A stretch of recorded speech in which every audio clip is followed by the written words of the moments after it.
hamda Moskva oblasti va Sankt-Peterburgdagi hamyurtlarimizga 10 yillik stajiga ega ishonchli dokument xizmatlarini taklif qilamiz. Registratsiya va uni продление qilish, трудовой договор, уведомление, spravkalar, проверка bazalar xizmatlari mavjud. Muhim eslatma, Amina ilovasi to'liq ishlamaganligi sababli registratsiya qilmaganlar zudlik bilan ushbu xizmatdan foydalaning. Hozirroq ekrandagi raqamlarga qo'ng'iroq qiling yoki WhatsAppdan yozing. Patent topshirish tartibi endi o'zgardi. Moskva Moskovskiy oblastida 13-iyul 2026-yil sanasidan boshlab turib, endi siz to'g'ridan-to'g'ri patentga topshira olmaysiz. Uning uchun siz maxsus MMS приложениялар orqali ro'yxatdan o'tgan bo'lishingiz kerak va qabul 8 dan to 10 gacha bo'ladi. Albatta keyin borib turib patentga topshiraman deydigan bo'lsangiz, siz qabulga kira olmaysiz. Shunaqangi, ya'ni hammani telefonlariga приложение aminasiga SMS-lar kelyapti. Agar siz patent topshirmoqchi bo'lsangiz, shunaqa deb xabarnomalar hammaga jo'natildi. Kimdir buni tushunyapti, kimdir tushunmayapti. O'shana hisobiga sizlarga, ya'ni buni yetkazib qo'yishni ma'qul ko'rdik. Toshkent va Qozon o'rtasida yangi reys ochilmoqda. Nordwind Airlines bu yo'nalishdagi parvozlarni 17 iyuldan boshlaydi. Reyslar haftada 2 marta bo'ladi. Iyul oxirida Qozon-Toshkent chiptasi 14,2 ming rubldan, Toshkent-Tozon chiptasi esa 13,7 ming rubldan boshlanadi. Jizzax viloyati sudi Rossiya-Ukraina urushida yo'llanma jangchi sifatida ishtirok etgan fuqaro MN ga nisbatan avval tayinlangan 5 yillik ozodlikdan mahrum qilish jazosini o'zgarishsiz qoldirdi. Sud mahkumning jazoni yengillashtirish haqidagi shikoyatini qanoatlantirmadi. Sud hujjatlariga ko'ra, MN 2021-yil sentyabr oyida ishlash maqsadida Rossiyaga ketgan. U mamlakatning turli shaharlarida mavsumiy ishlar bilan shug'ullangan. Keyinchalik tanishlarining taklifi bilan Checheniston Respublikasining Shelkovskiy tumaniga borib, 2022-yil aprel oyi boshlariga qadar qurilish ishlarida ishlagan. Tergov va sudda aniqlanishicha, aynan shu vaqtda u Rossiya Mudofaa vazirligi tasarrufidagi A. Kadirov nomidagi maxsus amaliyotlar 1-polki, Spetsnaz polki harbiy xizmatchilari ta'siriga tushgan.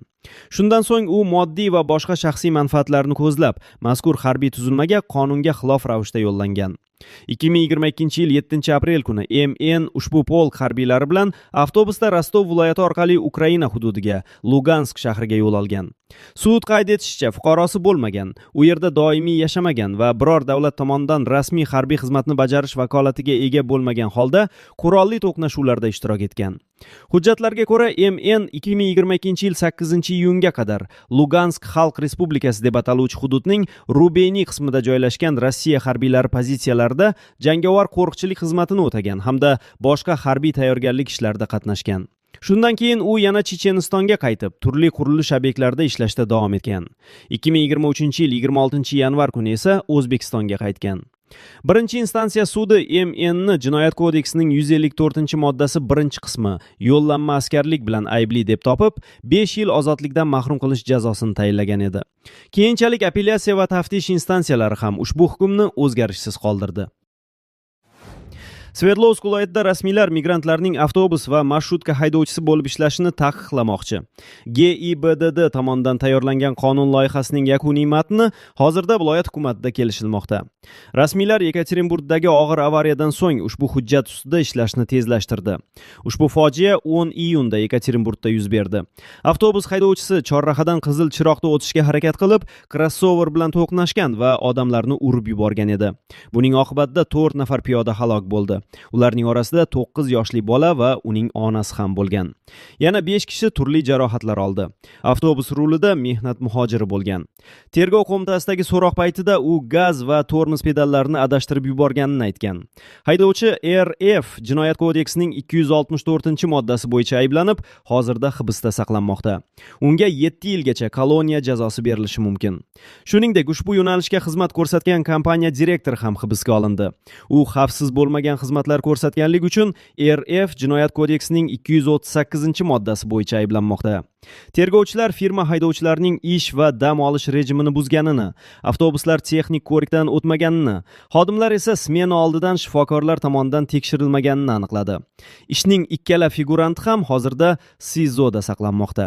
Sverdlovsk viloyatidagi inson huquqlari bo'yicha vakil Tatyana Merzlyakova migrantlarga jamoat transportini boshqarishni taqiqlash g'oyasiga qo'shilmaydi. Uning fikricha, muammo haydovchilarning fuqaroligida emas, balki ularning mehnat sharoitlaridadir. Uning fikricha, rasmiylar ish beruvchilardan talabni kuchaytirishi kerak. Sverdlovsk viloyati rasmiylari va kuch tuzilmalari yo'l avariyalaridagi o'lim ko'rsatkichini 2 barobarga kamaytirishni rejalashtirmoqda. Rossiyaning O'zbekistonga quvur orqali gaz yetkazib berish hajmi 2025-yildagi 7 milliard kub metrdan 2026-yilda 10 milliard kub metrdan sal ko'proqgacha oshishi kutilmoqda. Bu haqda Xalqaro energetika agentligining joriy yilning 3-choragi uchun e'lon qilgan gaz bozori hisobotida so'z boradi. Qayd etilishicha, Rossiyaning Yevropa ittifoqiga quvurlar orqali gaz eksporti 2026 yilning birinchi yarmida o'tgan yilning shu davriga nisbatan 5% ga yoki 0,4 milliard kub metrga oshgan. Ayni paytda Turkiyaga yetkazib berish hajmi joriy yilning dastlabki 5 oyida o'tgan yilga nisbatan 4% ga yoki 0,4 milliard kub metrga kamaygan. Rossiyaning Sibir quvvati quvur tizimi orqali Xitoyga gaz eksporti o'tgan yilgi darajaga nisbatan biroz oshgani kuzatilmoqda. Bundan tashqari, Rossiya Markaziy Osiyo markaz quvur tizimi orqali Qozog'iston hududidan O'zbekistonga quvur orqali gaz yetkazib berishni ko'paytirishda davom etmoqda. Rossiyaning O'zbekistonga quvur orqali gaz yetkazib berish hajmi 2025-yildagi 7 milliard kub metrdan 2026-yilda 10 milliard kub metrdan sal ko'proqgacha oshishi kutilmoqda. Rossiyaning suyultirilgan tabiiy gaz eksporti 2026-yilning birinchi yarmida o'tgan yilning shu davriga nisbatan qariyb 8% ga yoki 2 milliard kub metrga oshgan. Bu o'sish asosan Yevropa bozorlariga gaz yetkazib berishning kuchaygani, o'tgan yilga nisbatan 18% ga o'sish hisobiga sodir bo'lgan. Yevropa ittifoqida Repower EU reglamenti kuchga kirmoqda. Unga ko'ra, Rossiyadan qisqa muddatli CTG importi 25 apreldan, quvur orqali gaz importi esa 17 iyundan boshlab taqiqlangan. Bu omil 2026-yilning ikkinchi yarmida Rossiyaning Yevropa ittifoqiga tabiiy gaz eksportiga salbiy ta'sir ko'rsatishi kutilmoqda. Markaziy Osiyo mamlakatlarida tabiiy gaz qazib olish ko'rsatkichlari turlicha ko'rinish olgan. Turkmanistonda tabiiy gaz qazib olish hajmi deyarli o'zgarishsiz qolgan. Bundan farqli o'laroq, O'zbekistonda tabiiy gaz qazib olish hajmi 2026-yilning dastlabki 5 oyida o'tgan yilning shu davriga nisbatan 14% ga yoki 2,6 milliard kub metrga kamaydi deyiladi hisobotda. Qozog'istonda esa xuddi shu davrda sotiladigan gaz ishlab chiqarish hajmi taxminan 8% ga yoki 1 milliard kub metrdan ko'proqqa kamaygan. Ozarbayjonda 2026 yilning dastlabki 5 oyida sotiladigan gaz ishlab chiqarish o'tgan yilgi darajaga yaqin bo'lgan. Mamlakatning quvur orqali gaz eksporti esa ushbu davr mobaynida deyarli o'zgarishsiz qolgan. Ushbu prognozga ko'ra, Yevrosiyoda gaz qazib olish hajmi 2026-yilda 2% ga oshishi kutilmoqda. Shunga qaramay, bu ko'rsatkich 2021-yildagi darajadan 19% ga pastligicha qolmoqda. Stavropoldagi EEVning migratsiya masalalari bo'yicha bo'limiga ishga patent olish uchun kelgan o'zbekistonlik migrantning egnida Ukraina qurolli kuchlari emblemasi tushirilgan futbolka bo'lgan. Bo'lim xodimasi va boshqa tashrif buyuruvchilar unga tanbeh berishgan.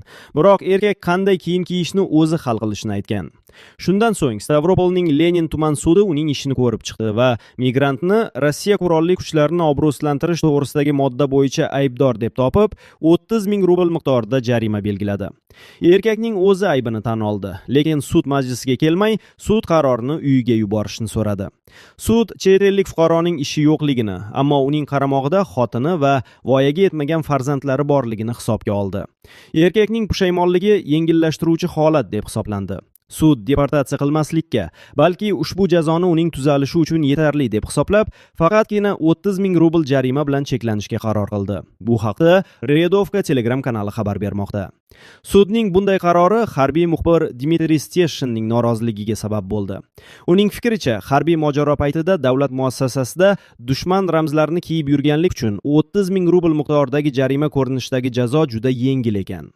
Harbiy muxbir rasman ishlamaydigan va raqibni qo'llab-quvvatlashni ochiqchasiga namoyish etayotgan shaxs nega Rossiyada qoldirilayotgani va deportatsiya qilinmayotganidan hayratda.